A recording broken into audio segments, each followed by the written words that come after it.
मैं उस समय अपने कॉलेज के फर्स्ट सेमेस्टर में था और मैं एक दिन अपने भाई के घर पे हैंग आउट करने के लिए गया हुआ था। मेरा भाई दूसरे शहर में रहता है, तो इस वजह से मैं उससे काफी दिनों बाद मिल रहा था। मेरा भाई अपनी फिटनेस पे काफी ज्यादा ध्यान देता है, मतलब कसम से वो बंदा 3-4 घंटे तक लगातार एक्सरसाइज कर सकता है।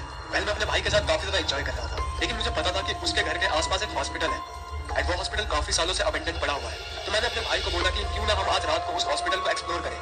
हम उस रात टहलते हुए ही उस हॉस्पिटल को देखने के लिए चले गए, लेकिन देन हमने डिसाइड किया कि हम अगले दिन वहां पे आएंगे, क्योंकि हम वहां पे पार्टी करना चाहते थे। मेरे भाई ने अपने एक दोस्त को भी बुलाने का सोचा और ज्यादा लोग होंगे तो पार्टी करने में और साथ में उस हॉस्पिटल को एक्सप्लोर करने में भी मजा आएगा। कल अगले दिन मेरे भाई का दोस्त जिसका नाम एंथनी था, हम दोनों ही उसकी कार में बैठ के उस हॉस्पिटल की तरफ जाने लगे।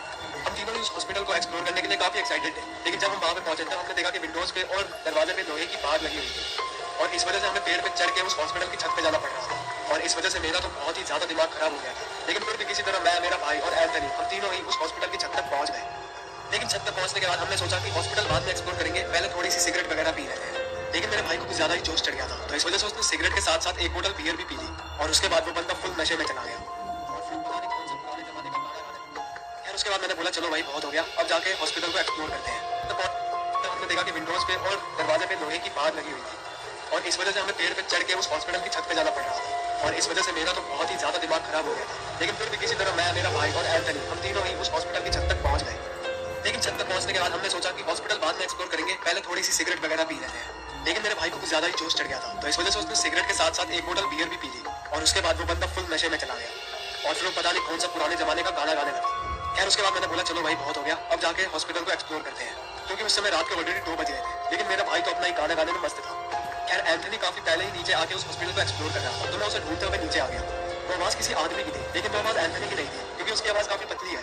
यह आवाज तो किसी बड़े आदमी की लग रही थी, जैसे कि कोई 40-50 साल का आदमी हो। मैं एक रूम में चला गया क्योंकि मैं थोड़ा सा डर गया था, लेकिन तभी कोई तो उस दरवाजे को बहुत ही जोर जोर से बैंग करने लगा और मैं समझ गया कि एंथनी तो बिल्कुल भी नहीं है। उस बैंगिंग की आवाज से मेरा भाई भी अलर्ट हो गया था। उसने एक चाकू निकाल दिया जो कि उसने जस्ट सेल्फ डिफेंस के लिए रखा हुआ था। तभी वो दरवाजा खुला और मैं जमीन पे गिर गया। मैंने देखा कि वो एक आदमी था, वो लिटरली काफी ज्यादा मोटा था। उसकी आंखों में ऐसा लग रहा था जैसे कि खून उतर आया। मैं कह सकता हूँ कि वो काफी ज्यादा गुस्से में था और तभी वो अचानक से मेरे पास आया और उसने मेरा गला दबाना स्टार्ट कर दिया। उसकी ग्रिप बहुत ही ज्यादा मजबूत थी और उस वजह से मैं चिल्ला नहीं पा रहा था। तभी मेरा भाई उधर आया और उसने उस आदमी के पीठ पे वो चाकू को घोंप दिया। मैं तो जल्दी से वहां से भाग के एक बाथरूम के अंदर छुप गया। लेकिन जैसे ही मैं उस बाथरूम के अंदर गया, मैंने देखा कि एंथनी भी वहां पे बैठ के छुपा हुआ है। मैं भी उधर जाके बैठ गया और मैंने एंथनी को सब कुछ बताया। तभी मुझे मेरे भाई की आवाज आई और मैं उस बाथरूम के पास वाले एक रूम में जाके छुप गया था। एंथनी ने मुझे बताया कि वो उस हॉस्पिटल को एक्सप्लोर कर रहा था। तभी वो आदमी उसके पीछे पड़ गया।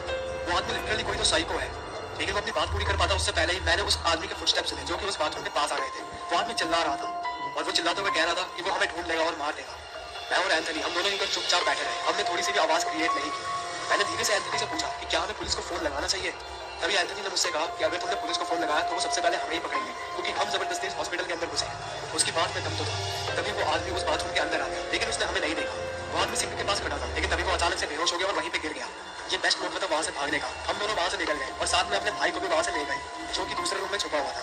बाहर मेरे भाई की गर्लफ्रेंड आ गई थी, जिसको उसी ने बुलाया था। मेरे भाई ने उसे सब कुछ एक्सप्लेन कर दिया और उसके बाद हम लोग घर पे चले गए।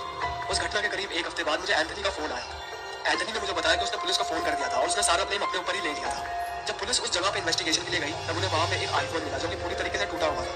पुलिस ने जब और इन्वेस्टिगेशन की तब उन्हें वहां पे एक आईना दिखा जो कि वॉशरूम में लगा हुआ था और उस आईने पे किसी का हाथ छपा हुआ था और वो खून का निशान था। पुलिस ने कहा कि वो कोई पागल आदमी था जो कि उस हॉस्पिटल में रह रहा था। लेकिन इस घटना के बाद मैं, मेरा भाई और यहाँ तक कि एंथनी, हम तीनों में